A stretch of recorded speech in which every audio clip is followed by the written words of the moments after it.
Welcome back to Scola e learning. હું છું JR chemistry અને તમે મારી સાથે ભણી રહ્યા છો 12મા ધોરણનું ચેપ્ટર નંબર 2 દ્રાવણો સોલ્યુશન્સ.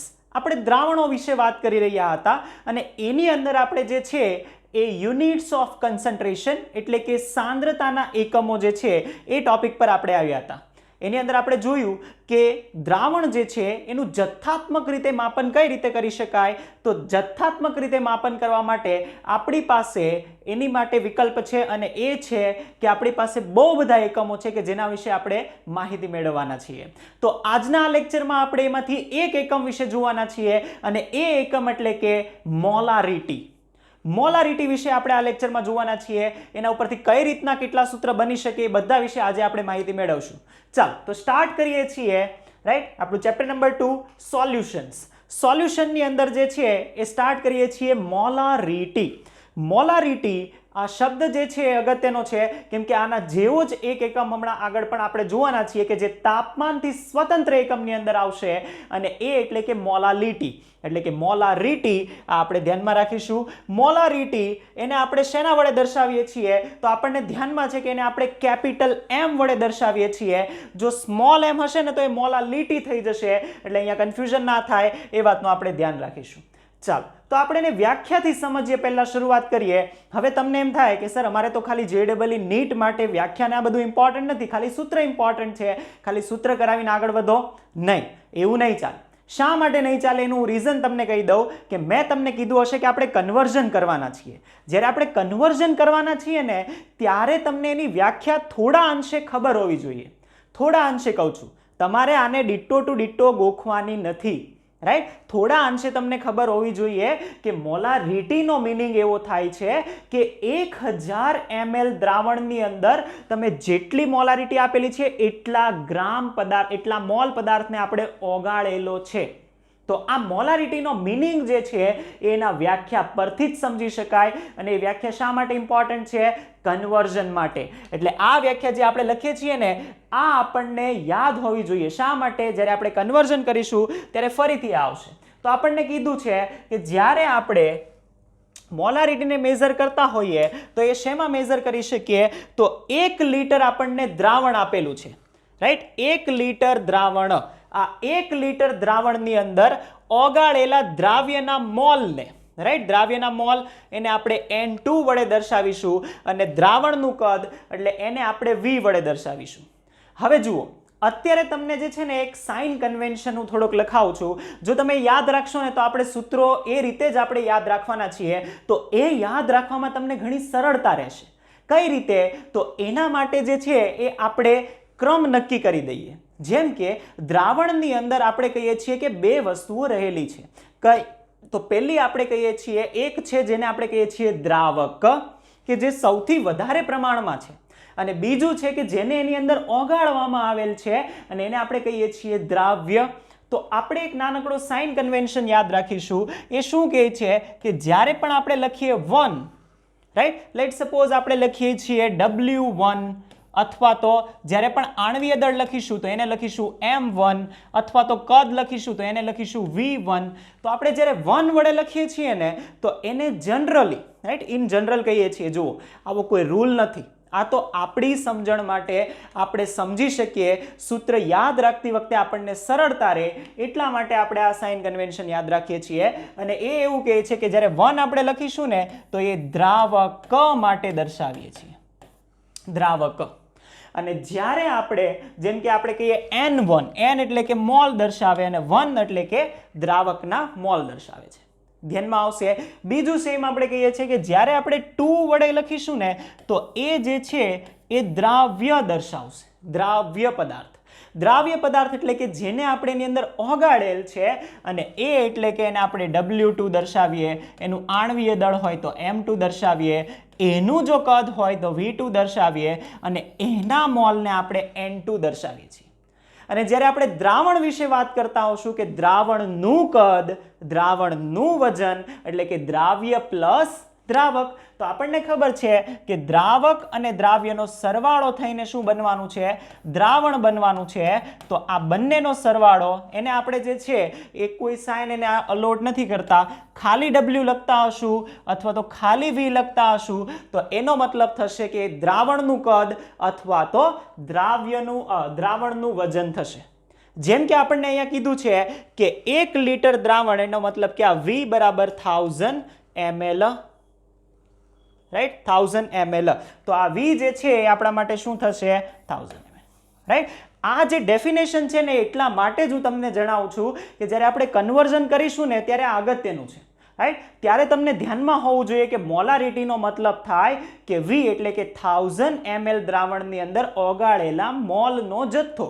તો એના પરથી આપણે ઇન્ફોર્મેશન તારવી શકીએ, એટલા માટે આપણે યાદ રાખીએ છીએ. અને છેલ્લે તો તમારે સૂત્ર જ યાદ રાખવાનું છે, રાઈટ. હવે સૂત્રને તમે ઘણી બધી રીતે યાદ રાખી શકો છો, આ સાઇન કન્વેન્શન પ્રમાણે પણ યાદ રાખી શકો છો, અને તમને એ સૂત્ર જે રીતે અનુકૂળ લાગે એ રીતે તમે યાદ રાખો, પણ યાદ રહેવું જોઈએ. સિમ્પલ આપણે એને એમ પણ યાદ રાખી શકીએ કે મોલ પ્રતિ લિટર, એનો મતલબ થાય દ્રાવ્યના મોલ છેદમાં દ્રાવણનું કદ લિટરમાં. હવે આપણે 11મા ધોરણની અંદર મોલ ભણેલા જ છીએ કે મોલ એટલે વજનના છેદમાં અણુભાર થાય. મોલ કન્સેપ્ટ પણ તમે ચેપ્ટર નંબર 1 ની અંદર ભણેલા હશો, એટલે એને વધારે ડિટેલમાં આપણે નથી જતા.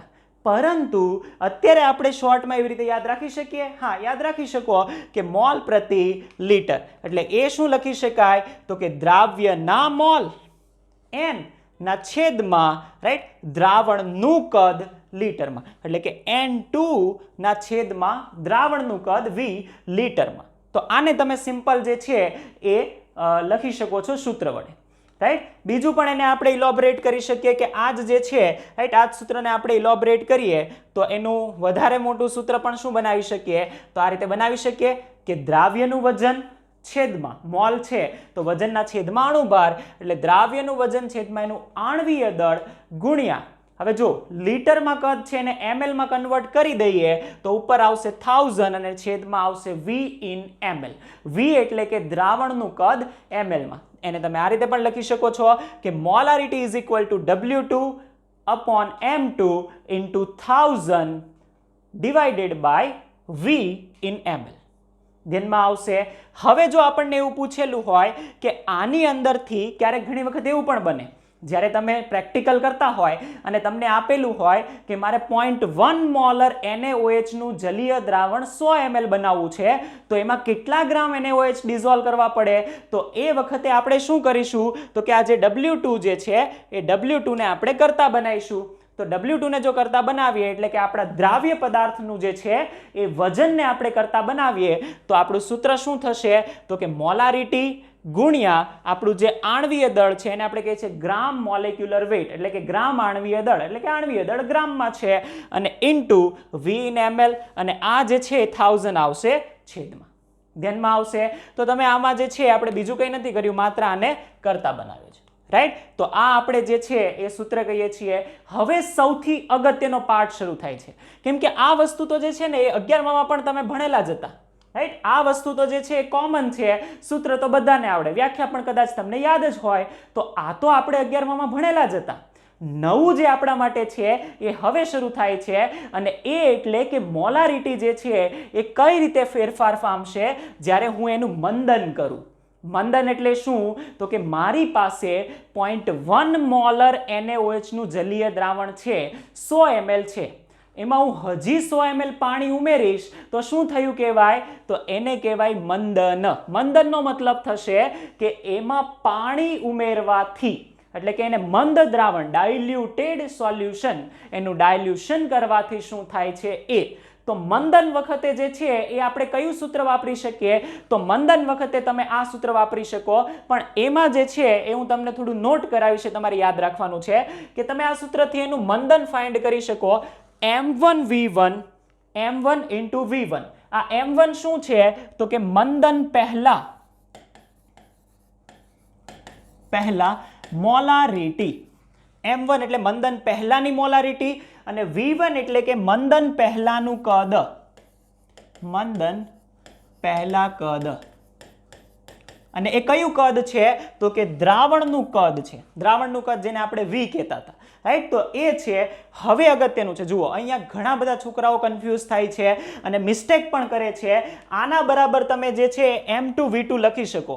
આ M2 શું છે તો કે મંદન બાદની મોલારિટી, હવે આ V2 માં છોકરાઓ કન્ફ્યુઝ એ રીતે થાય છે કે ધારો કે ચાલો આપણે એને એક્ઝામ્પલથી સમજવાનો પ્રયત્ન કરીએ કે આપણને એવું કીધું હોય, આપણને એવી રીતનું કીધું હોય કે ધારો કે રાઈટ 0.1 મોલર 100 ml NaOH નું દ્રાવણ છે, 100 ml NaOH નું દ્રાવણ છે, એમાં 100 ml પાણી ઉમેરતા 100 ml પાણી ઉમેરતા બનતા દ્રાવણની મોલારિટી ઉમેરતા, રાઈટ, બનતા દ્રાવણની મોલારિટી. હવે છોકરાઓ કન્ફ્યુઝ શું થશે તો એમને એવું લાગશે કે આ જે 100 ml છે ને એ V2 છે આપણું, નહીં, રાઈટ. આપણું V2 જે છે એ 100 ml થવાનું નથી. શા માટે નથી થવાનું? એનું રીઝન છે, એનું કારણ છે, અને એ કારણ શું છે તો કે આપણે આ જે કદ લઈએ છીએ ને આ કદ દ્રાવણનું છે. આપણે તો માત્ર દ્રાવક 100 ml ઉમેર્યું છે, તો કુલ દ્રાવણ કેટલું થશે? તો પહેલા આપી જ દીધું છે કે 100 ml પહેલા હતું, અને હવે જ્યારે તમે એમાં બીજું 100 ml ઉમેરો છો તો એનો મતલબ કુલ કદ કેટલું થશે? તો આનો મતલબ થાય મંદન બાદ કુલ કદ, મંદન બાદ કુલ કદ, રાઈટ. કુલ કદનો મતલબ થાય મંદન પહેલાનું કદ અને પ્લસ ઉમેરેલા પાણીનું કદ. આ ખાસ વસ્તુ નોટ કરજો, ખાસ યાદ રાખજો, કેમ કે જો આમાં મિસ્ટેક કરશો તો તમારો આન્સર ગલત આવશે. અને આપણને ખબર છે કે જે ખોટો આન્સર આવે ને MCQમાં હોય જ છે. JEE નીટના MCQમાં પણ એવું થાય કે આપણો જે ખોટો આન્સર આવે ને એ જ હોય અને એમાં જ હોય, A ફોર એપલ, અને એ જ આપણે ટીક કરીએ. પછી આપણને લાગે કે આપણું સાચું છે, પણ પછી આપણે ચેક કરીએ, ઓ ગલત થઈ ગયું, રાઈટ. તો એવું ના થાય એટલા માટે આપણે યાદ રાખીશું કે આ મંદન બાદ કુલ કદ છે, એટલે એને તમે લખી રાખજો કે આ V2 શું થવું જોઈએ તો કે મંદન પહેલાનું કદ પ્લસ ઉમેરેલું પાણી, આનો સરવાળો જે છે એ આપણું મંદન બાદનું કદ થશે.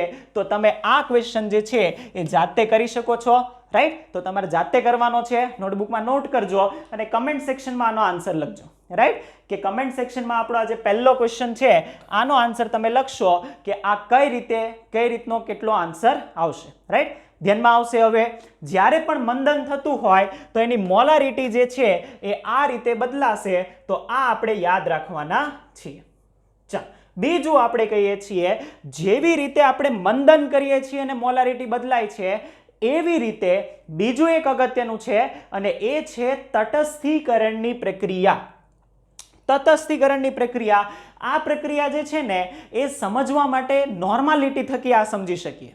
નોર્માલિટીથી આ ક્વેશ્ચન સોલ્વ કરવો બહુ સરળ થઈ જાય, રાઈટ. નોર્માલિટીથી જે છે એ તટસ્થીકરણનો કોઈ પણ પ્રશ્ન સોલ્વ કરવો એકદમ સરળ થઈ જાય છે. પરંતુ હજી આપણે નોર્માલિટી ભણેલા નથી એટલા માટે આપણે જે છે મોલારિટી માટે તટસ્થીકરણ લખીએ છીએ. પણ આ યાદ રાખો, નોર્માલિટી વખતે હું ફરીથી તમને કરાવીશ કે નોર્માલિટીથી કઈ રીતે તટસ્થીકરણનો દાખલો સોલ્વ કરી શકાય, એકદમ સરળતાથી થઈ જાય. જો તમને થોડું નોર્માલિટી ખબર હશે તો ધ્યાનમાં આવી જ જશે, રાઈટ. અહીંયા N1 આવે છે, M1 divided by N1, right. તો તમને આઈડિયા આવી જ ગયો હોય કે M1 ડિવાઇડેડ બાય N1 લખીએ છીએ ને, N ફેક્ટર, એ N ફેક્ટર શું છે તો એ N ફેક્ટર બીજું કાંઈ નથી પરંતુ જ્યારે મોલારિટીને N ફેક્ટર વડે ડિવાઈડ કરવામાં આવે તો એ શું બની જાય છે તો એ આપણા માટે જે છે આપણી નોર્માલિટી બની જાય છે. ચાલો, બીજું આપણે કહીએ છીએ કે સેમ જો આપણે આ કરતા હોઈએ તો કઈ રીતે એને મેઝર કરી શકીએ? M2V2 divided by N2. પણ અહીંયા જે આ M2V2 ડિવાઇડેડ બાય N2 છે ને, રાઈટ, તટસ્થીકરણ કોને કહેવાય? પહેલો તો પ્રશ્ન સીધો સાધો એ થાય. હવે એનો આન્સર તો 8મા ધોરણના વિદ્યાર્થીને પણ આવડે કે સર તટસ્થીકરણ એટલે કે એસિડ અને બેઝની પ્રક્રિયા જ્યારે થાય અને ક્ષાર અને પાણી બનાવે તો એને શું કહેવાય? તટસ્થીકરણ કહેવાય. આ તો 9મા 8મા ધોરણના વિદ્યાર્થીને પણ આવડે. એટલે એનો મતલબ કે તટસ્થીકરણ માટે એસિડ અને બેઝ આ બે પદાર્થ હોવા જરૂરી છે, રાઈટ. તો આપણી પાસે આ બે પદાર્થ કયા થશે? તો આપણી પાસે થનારા એ બે પદાર્થ એટલે કે આ જે પહેલું આ બોક્સ આપણે કરીએ છીએ, રાઈટ, આ પહેલું જે છે ને એ આપણા માટે થશે એસિડ, તો સામેનું જે છે એ થાય બેઝ, રાઈટ? તો આ સામેનું જે છે એ શું થશે? બેઝ થશે. હવે તમને અહીંયા પ્રશ્ન થાય કે સર આ જે n1 અને n2 છે, આ n1 અને n2 શું છે? તો કે જો અત્યારે હું થોડુંક વધારે જઈશ ને ડીપમાં તો નોર્માલિટી શરૂ થઈ જશે, રાઈટ? એટલે આ નોર્માલિટી જ્યારે આપણે અભ્યાસ કરીશું ને ત્યારે આ n1 અને n2 નો આપણે અભ્યાસ કરી લઈશું. પણ ટૂંકમાં હું તમને કહી દઉં કે જ્યારે તમે એસિડ માટે આ n લેતા હોય ને તો એસિડ માટે n નું મૂલ્ય શું છે? તો કે એસિડ માટે n નું મૂલ્ય એટલે બીજું કાંઈ નહીં પરંતુ શું છે? તો કે એની બેઝિસિટી એટલે કે બેઝિકતા એટલે કે એની અંદર રહેલા H+ ની સંખ્યા, હાઇડ્રોજનની સંખ્યા એને જ કહેવાય છે n, એટલે કે n1 જે એસિડ માટે છે. અને બેઝ માટે સેમ, એસિડ માટે જેમ બેઝિકતા હતું, બેઝ માટે એસિડિકતા એટલે કે એની અંદર રહેલા OH- ની સંખ્યા. અત્યારે આટલું જ કહું છું કેમ કે આની આ વસ્તુ મારે નોર્માલિટીમાં ફરીથી એક્સપ્લેન કરવાની છે, રાઈટ? તો આ જે છે એ નોર્માલિટીમાં બહુ સરળતાથી તમે સમજી શકશો. તો નોર્માલિટી આપણે જ્યારે જોઈશું ત્યારે ફરીથી આપણે આ એકવાર જોઈ લઈશું, રાઈટ? તો નોર્માલિટી હોય ને તો તમે સરળતાથી એટલા માટે ગણી શકો કેમ કે નોર્માલિટી માટે તટસ્થીકરણની પ્રક્રિયાનું સૂત્ર આ થાય: N1V1 = N2V2. ત્યાં આપણે જે છે રાઈટ નોર્માલિટી વખતે આપણે ડિવાઈડ બાય કશું કરવાની જરૂર પડતી નથી. તો એ તો નોર્માલિટી વખતે આવશે. અત્યારે તો આપણે મોલારિટી જોઈ રહ્યા છીએ, પણ જે N1 અને N2 આવે એટલે મારે આ કહેવું પડે, રાઈટ? તો આ જે છે તટસ્થીકરણ એટલે કે એસિડ અને બેઝને આપણે એડ કરતા હોઈએ તે વખતની ઘટના આપણે કીધી. તો મંદન વખતે મોલારિટી કઈ રીતે બદલાય છે? તટસ્થીકરણ એટલે કે એસિડમાં બેઝને મિશ્ર કરતા મોલારિટી કઈ રીતે બદલી શકાય છે? અને છેલ્લું સૌથી અગત્યનું અને એ એટલે કે દ્રાવણને જ્યારે મિશ્ર કરવામાં આવે છે આપણને એવું કહેવામાં આવે કે 0.1 મોલર NaOH નું 100 ml અને બીજા 0.5 મોલર NaOH ના 200 ml નું દ્રાવણ મિશ્ર કરવામાં આવે છે. તો એવા ઘણા બધા સોલ્યુશનને જો મિશ્ર કરવામાં આવતા હોય તો ત્યારે એની પરિણામી મોલારિટી કઈ રીતની થશે? તો પરિણામી મોલારિટી માટે આપણને સૂત્ર આપેલું છે અને એ આપણે લખી શકીએ કે જે પહેલું દ્રાવણ છે એની મોલારિટી ગુણ્યા એનું કદ પ્લસ બીજું દ્રાવણની મોલારિટી ગુણ્યા એનું કદ પ્લસ ત્રીજું દ્રાવણની મોલારિટી ગુણ્યા એનું કદ ડિવાઇડેડ બાય કુલ કદ. કુલ કદ એટલે શું થશે? તો કે પહેલા દ્રાવણનું કદ પ્લસ બીજા દ્રાવણનું કદ પ્લસ ત્રીજા દ્રાવણનું, જનરલી જેટલા બે જ દ્રાવણ આપે છે, રાઈટ? તો બે દ્રાવણ માટે હોય તો V1 અને V2, એકથી વધારે હોય તો તમે ડોટ ડોટ ડોટ ગમે એટલા એડ કરી શકો. તો જ્યારે આપણે દ્રાવણને મિશ્ર કરીએ છીએ તો આ સૂત્રની મદદથી જે છે એ આપણે ફાઇન્ડ કરી શકીએ છીએ. તટસ્થીકરણની પ્રક્રિયા માટે આ વાપરી શકીએ છીએ અને મંદન વખતે આ સૂત્ર વાપરી શકીએ છીએ. તો આ સૌથી અગત્યનું છે કેમ કે JEE NEET માટે પણ આપણા માટે આ અગત્યનું છે. તટસ્થીકરણ વાળું જે છે એ તો ખૂબ જ અગત્યનું છે, એને આપણે ફરીથી નોર્માલિટીમાં એક્સપ્લેન કરીશું. ચાલો, આ ક્લિયર થશે. આ ત્રણ માટેના સૂત્રો આપણા માટે અગત્યના છે. આને લગતા ઘણા બધા દાખલાઓ તમે જોયા હશે, રાઈટ? તો આના વિશેના આપણે આગળના લેક્ચર્સની અંદર જે છે અભ્યાસ કરીશું, દાખલાઓ. ચાલો, નેક્સ્ટ આપણે કહીએ છીએ કે મોલારિટી જે છે ને એ મોલારિટીને આપણે બીજી આ રીતે પણ એક્સપ્લેન કરી શકીએ કે એમાંથી જો આપણે દ્રાવ્યના મોલ કાઢવા હોય તો આપણે મોલ પણ શોધી શકીએ છીએ અને મોલ આપણે જે છે એ આ રીતે શોધી શકીએ કે મોલારિટી ઇન્ટુ દ્રાવણનું કદ લીટરમાં. એટલે કે મોલ કોના હોય તો એ મોલ જે છે N2 એટલે કે દ્રાવ્યના મોલ હોય તો એ દ્રાવ્યના મોલ N2 = m × V વડે આપણે શોધી શકીએ છીએ. ચાલો, જો સપોઝ એ મિલીમોલ હોય તો આપણે અહીંયા વોલ્યુમ જે છે ml માં લઈ શકીએ છીએ, રાઈટ? તો એ આપણને ધ્યાનમાં છે કે મિલીમોલ હોય તો ત્યાં ml આવશે એટલે કે મિલીલીટર. હવે સૌથી અગત્યનું જે છે એ શરૂ થાય છે અને એ એટલે કે મોલારિટી અને તાપમાન આધારિત એકમોનો જે તાપમાન સાથેનો સંબંધ છે એ.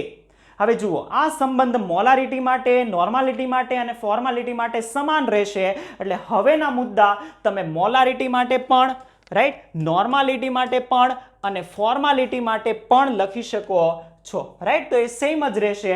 તો હવેના મુદ્દા જે છે એ તાપમાન આધારિત બધા જ એકમો માટે સમાન છે, પણ કોના માટે? તાપમાન આધારિત એકમો માટે એટલે કે ટેમ્પરેચર ડિપેન્ડન્ટ એકમ માટે સમાન મુદ્દાઓની વાત કરીએ છીએ, રાઈટ? તો આપણે લખી દઈએ તાપમાન આધારિત બધા જ એકમો માટે.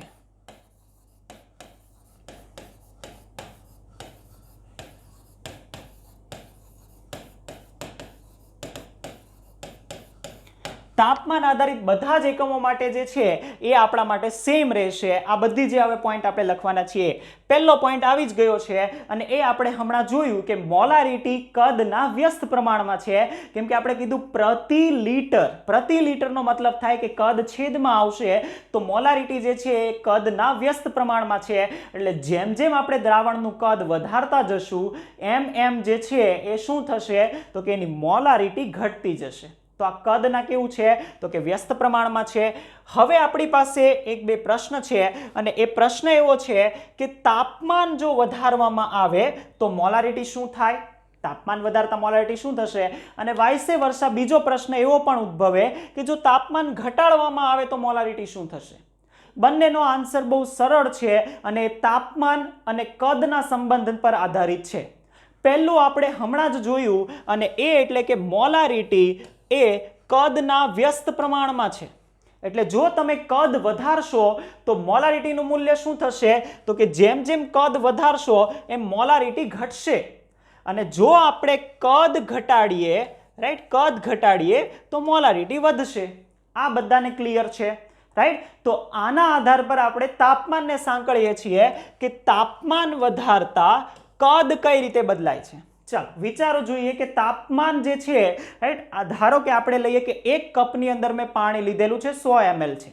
એને આપણે તડકામાં મૂકી દઈએ તો એનું ટેમ્પરેચર ધીરે ધીરે ઇન્ક્રીઝ થશે, વધશે.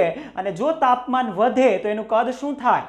તો આપણને બધાને ધ્યાનમાં છે કે પાણી જે છે ઓછું થાય એનો મતલબ એનું કદ જે છે ધીરે ધીરે ઘટવા લાગે. તો એમ કહી શકીએ કે જેમ જેમ તાપમાન વધારીશું એમ એમ એનું કદ ઘટવાનું છે. જેમ જેમ તાપમાન વધશે એમ એનું કદ ઘટે. તો આપણે એમ કહી શકીએ કે કદ જે છે એ તાપમાનના વ્યસ્ત પ્રમાણમાં છે. તો આપણે ડાયરેક્ટલી એવું કહી શકીએ કે મોલારિટી તાપમાનના સમપ્રમાણમાં હશે. થોડું વધારે કન્ફ્યુઝ થઈ ગયું હોય તો આપણે સિમ્પલ સ્ટેટમેન્ટમાં લખી દઈએ અને એ એટલે કે સીધું કે તાપમાન વધારા સાથે કદ ઘટે છે, રાઈટ? તાપમાનના વધારા સાથે કદ ઘટે છે તો એનો મતલબ થાય કે તાપમાનના વધારા સાથે મોલારિટી શું થશે? જો કદ ઘટે તો મોલારિટી શું થાય? તો મોલારિટી વધે છે. આવું કહી શકાય આપણે, કેમ કે કદ ઘટે છે તો આપણા પહેલા પ્રશ્નનો જવાબ મળી જશે કે મોલારિટી વધે છે. ધ્યાનમાં આવશે. તો આ MCQમાં પૂછાઈ શકતો પ્રશ્ન છે, આ ધ્યાનમાં રાખીશું. અને બીજું કે આ ટોપિક જે છે એ મોલારિટી, નોર્માલિટી, ફોર્માલિટી બધા માટે સમાન થશે. તાપમાન આધારિત બધા એકમ માટે આ સેમ છે, રાઈટ? એટલે ખાલી મોલારિટી માટે નહીં પણ તાપમાન આધારિત બધા જ એકમ માટે તમે આ લખી શકો છો. ધ્યાનમાં આવશે. ચાલો તો સેમ બીજા પ્રશ્નનો તો ઉત્તર તમને મળી જ ગયો હશે કે તાપમાનના ઘટાડા સાથે આ જો ઇન્વર્સલી પ્રોપોર્શનલ આપણે કહેતા હોઈએ તો કદ વધે અને જો કદ વધે તો મોલારિટી ઘટે છે. તો આપણા બંને પ્રશ્નોનો પણ ઉત્તર આપણને મળી ગયો છે કે જેમ જેમ આપણે મોલારિટીનો આ ચેન્જ કરીશું તાપમાન સાથે કઈ રીતે બદલાશે. તો આપણે એવું લખેલું હતું કે તાપમાન આધારિત એકમ, પણ એ તાપમાન સાથે કઈ રીતે બદલાય છે, તાપમાન પર કેવી રીતે આધાર રાખે છે એ આપણે અહીંયા જોયું છે. ધ્યાનમાં આવશે. તો આને આપણે કહીએ છીએ મોલારિટી અથવા તો તાપમાન આધારિત એકમનો તાપમાન સાથેનો સંબંધ. જે 6 એકમ જે છે એ તાપમાન સાથે આ જ રીતે બદલાશે, એમાં કોઈ બીજો ચેન્જ થવાનો નથી. તો આ આપણા માટે અગત્યનું છે, આ પણ આપણે યાદ રાખવાના છીએ. ચાલો નેક્સ્ટ આપણે કહીએ છીએ, હવે થોડું કન્ક્લુડ કરી લઈએ કેમ કે મોલારિટીના ઓલમોસ્ટ બધા ટોપિક પતી ગયા છે, રાઈટ? મોલારિટી વિશે જેટલું આપણે જોવાનું હતું એ ઓલમોસ્ટ બધા ટોપિક પતી ગયા છે. થોડુંક આપણે કન્ક્લુડ કરી લઈએ અને એના માટે કેટલાક ઇમ્પોર્ટન્ટ પોઈન્ટ્સ આપણને આપેલા છે એ પણ આપણે જોઈ લઈએ. પહેલું જ અગત્યનું આપણને કીધું છે કે ઘણી બધી વખત એવા શબ્દ આવે કે જે છોકરાઓને મૂંઝવતા હોય છે.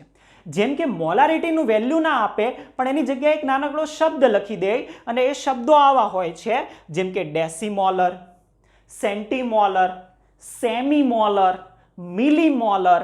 તો આનો મતલબ શું? તો આના માટે તમે કન્ફ્યુઝ નહીં થતા. ચાલ તમને થોડુંક હું યાદ અપાવું.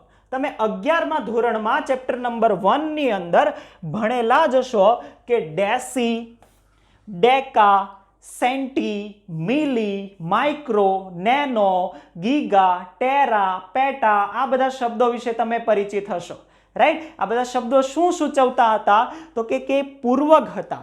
અને પૂર્વક સાથે કેટલીક સંખ્યા અસાઇન થયેલી હતી, જેમ કે જ્યારે હું ડેસી બોલું ને તો એ ડેસીનો મતલબ થતો હતો 10⁻⁻1 અને 10⁻⁻1 એનો મતલબ થાય 0.1 એનો મતલબ કે જ્યારે આપણે કહીએ છીએ ડેસી મોલર એનો મતલબ થાય 10⁻⁻1 મોલર અને 10⁻⁻1 મોલર એને જ આપણે લખી શકીએ 0.1 મોલર. ધ્યાનમાં આવશે. તો આ શબ્દ જે છે એ શબ્દ આપણે 11માં જે પૂર્વગો ભણેલા હતા ને એના આધાર પર છે. ધ્યાનમાં આવશે. તો આમ આપણા માટે જે છે ઇમ્પોર્ટન્ટ ટર્મ્સ છે કે ઘણી બધી વખત ક્વેશ્ચનની અંદર જે છે આપણને મોલારિટી આપેલી હોય પણ આવા શબ્દમાં આપેલી હોય કે જેનાથી આપણને ખબર ના પડે કે આ મોલારિટી આપેલી છે. તો કેટલી મોલારિટી છે એ આવા શબ્દો કેટલાક લખેલા હોય છે, જેમ કે સેન્ટીમોલર એટલે 10⁻², અને 10⁻² એટલે કેટલા તો કે તમને ખબર 0.01. એક અગત્યનો શબ્દ આની અંદર આવે છે અને એ છે સેમીમોલર. આ સેમીમોલર જે છે એ શબ્દ આપણે યાદ રાખીશું, અંડરલાઈન કરીશું. શા માટે? કેમ કે આ સેમી તો કે પૂર્વક્ષર અમારે હતો નહીં, તો ઘણી બધી વખત જે છે એ સેમીમોલર શબ્દ પણ હોય છે અને સેમીનો મતલબ થાય છે અડધું. અડધું એટલે કે હાફ, રાઈટ? તો સેમીમોલર જે છે એનો મતલબ થશે કે 0.5 મોલર. તો આ એક સ્પેસિફિકલી આપણે યાદ રાખીશું કે ઘણી બધી વખત જે છે આ પણ આપેલું હોય છે. તો સેમીમોલર કે જેને આપણે 0.5 મોલર વડે દર્શાવી શકીએ છીએ. બાકીના તો તમને જે છે એ ધ્યાનમાં રહેલા શબ્દો જ છે કે જે આપણને ધ્યાનમાં આવે. સેમ આપણને આપેલું છે ડેકામોલર. જેવી રીતે ડેસી હતું એવી રીતે ડેકા છે અને ડેકાનો મતલબ થાય 10⁻1 અને 10⁻1 નો મતલબ થશે 10 મોલર. રાઈટ? તો આ કેટલાક ઇમ્પોર્ટન્ટ ટર્મ્સ છે કે જે મોલારિટી દર્શાવવા માટે વપરાય છે, તો એને પણ આપણે ધ્યાનમાં રાખીશું. ચાલો, તો હવે આપણે જે છે એ આગળ વધીએ છીએ. અહીંયા આમ તો આપણો જે છે આખો ટોપિક પૂરો થાય છે. કેટલાક આપણને ક્વેશ્ચન્સ આને લગતા આપેલા છે, એકદમ સરળ છે, એનસીઆરટી ના મામૂ ક્વેશ્ચન્સ છે, બધા જ તમે અહીંયા ને અહીંયા સોલ્વ કરી શકો એવા છો. પણ અત્યારે આપણે જે છે એને થોડુંક એક્સપ્લેન કરી દઈએ, પછી તમે એને સોલ્વ કરશો. Will the molarity of solution at 50 degree, આપણને આપેલું છે કે 50 ડિગ્રી સેલ્સિયસ પર જે મોલારિટી હશે એ 25 ડિગ્રી પર સેમ હશે. આપણે કહીએ છીએ કે ભાઈ એ સેમ ના હોય. કેમ? કેમ કે મોલારિટી તાપમાન પર આધારિત એકમ છે. જો 50 ડિગ્રી સેલ્સિયસ મોલારિટી હોય અને 25 ડિગ્રી સેલ્સિયસ, ચાલો બોલો જોઈએ શું થવું જોઈએ? મોલારિટી વધશે કે ઘટશે? શું થશે? મોલારિટીમાં શું ચેન્જ આવવો જોઈએ? તો તમને ધ્યાનમાં હશે કે આપણે ભણી ગયા છીએ હમણાં જ કે જ્યારે તાપમાન ઘટાડવામાં આવે તો મોલારિટી શું થાય છે? ઘટે છે. કેમ? કેમ કે આપણે એક્સપ્લેન કર્યું હતું કે મોલારિટી અને તાપમાનનો સંબંધ કઈ રીતનો છે. તો 50 ડિગ્રી સેલ્સિયસથી આપણે જે છે રાઈટ એને ચેન્જ કરી અને 25 ડિગ્રી કરતા હોઈએ તો એનો સીધો મતલબ એવો થાય કે આપણી જે મોલારિટી છે એ શું થશે? સાથે સાથે ઘટશે. તો મોલારિટી ડિક્રીઝિસ વિથ ધ ટેમ્પરેચર, જે આપણે ઓલરેડી અગાઉ જોઈ ગયા છીએ. નેક્સ્ટ ક્વેશ્ચન આપણા માટે આવે છે અને એ આપણને એવું પૂછે છે કે what is meant by the 1 molar NaOH. ભાઈ આપણને વ્યાખ્યા સીધી પૂછી લીધી છે કે 1 મોલર NaOH નો મતલબ એવો થાય કે 1000 ml પાણીની 1000 ml દ્રાવણમાં. ફરીથી કહું, પાણી નહીં, પાણી આપણી પાસે 1000 ml નથી, પૂરું દ્રાવણ જે બન્યું ને 1000 છે, રાઈટ? એટલે એમાં 1 મોલ આપણે 1 મોલ એટલે કેટલા? તો કે 40 ગ્રામ NaOH આપણે ડિઝોલ્વ કરેલું હશે. 40 ગ્રામ NaOH લઈ લીધું પછી આપણે દ્રાવણનું કદ 1000 પહોંચવાડવાનું છે. ડાયરેક્ટ 1000 ml પાણી લઈને એમાં 40 ગ્રામ નથી નાખવાનું, રાઈટ? આ યાદ રાખજો કે જ્યારે તમને એવું લેબોરેટરીમાં પૂછવામાં આવે કે 1 મોલર NaOH કઈ રીતે બનાવવું, તો પહેલા તમારે 40 ગ્રામ NaOH લઈ લેવાનું અને દ્રાવણનું કદ 1000 ml સુધી લઈ જવાનું, રાઈટ? ત્યારે 1000 ml બનશે. એવું નહીં કે તમે જે છે એ પહેલા પાણી 1000 ml લઈ લો ને પછી 40 ગ્રામ ડિઝોલ્વ કરો. નહીં, એ ગલત છે. દ્રાવણનું કદ 1000 ml છે, એનો મતલબ કે આપણે 40 ગ્રામ જે છે એટલે કે 1 મોલ NaOH જે છે રાઈટ એ શેમાં ડિઝોલ્વ કરેલું હશે અને દ્રાવણનું કદ જે છે એ 1000 જે ml સુધી લઈ ગયા હશું. તો એને કહેવાય 1 મોલર NaOH, જે આપણને ખબર છે. ચાલો, સેમ પ્રશ્ન આપણને પૂછેલો કે જો તાપમાન આપણને કીધું છે કે હીટેડ મતલબ કે તાપમાન વધારવામાં આવે. જો આપણે દ્રાવણને ગરમ કરીએ તો મોલારિટી પર શું અસર થાય? હવે આપણે હમણાં જ ભણી ગયા કે તાપમાન વધે તો મોલારિટી વધે, તો આપણે કહીશું તાપમાન વધારવાથી મોલારિટીની સાંદ્રતા જે છે એ વધશે, કેમ કે મોલારિટી જે છે એ તાપમાન સાથે વધે છે. તો આપણને આ જે છે એ ધ્યાનમાં રાખીશું. બીજો જે MCQ આપણને આપેલો છે એની અંદર આપણને કીધેલું છે કે which of the following are correct statements, અને એની અંદર પહેલું આપણને કીધું છે કે molarity is inversely proportional to volume, right? તો આપણને ખબર છે કે પહેલું તો સાચું છે કે મોલારિટી એ કદના વ્યસ્ત પ્રમાણમાં હોય છે. બીજું આપણને કીધું છે કે મોલારિટી એ તાપમાનના વ્યસ્ત પ્રમાણમાં છે. આપણને ખબર છે કે એ ખોટું છે, કેમ કે મોલારિટી શું થાય છે તો કે તાપમાન વધે તો વધે અને તાપમાન ઘટે તો ઘટે છે, કેમ કે સાંદ્રતા વધશે.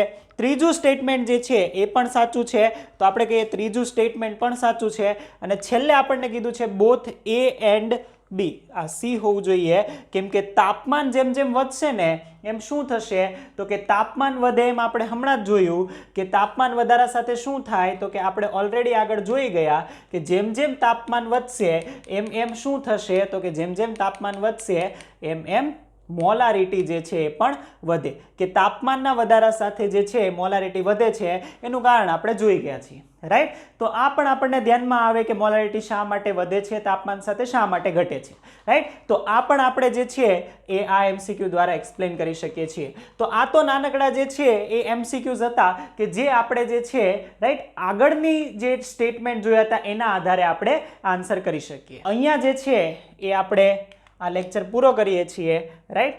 આ લેક્ચરની અંદર આપણે છેલ્લે જે છે રાઈટ મોલારિટી વિશે જે છે એ બધું જોયું. મોલારિટી વિશે આપણે પૂરી માહિતી મેળવી. તો આ લેક્ચરમાં મોલારિટી સુધી રહેવા દઈએ છીએ.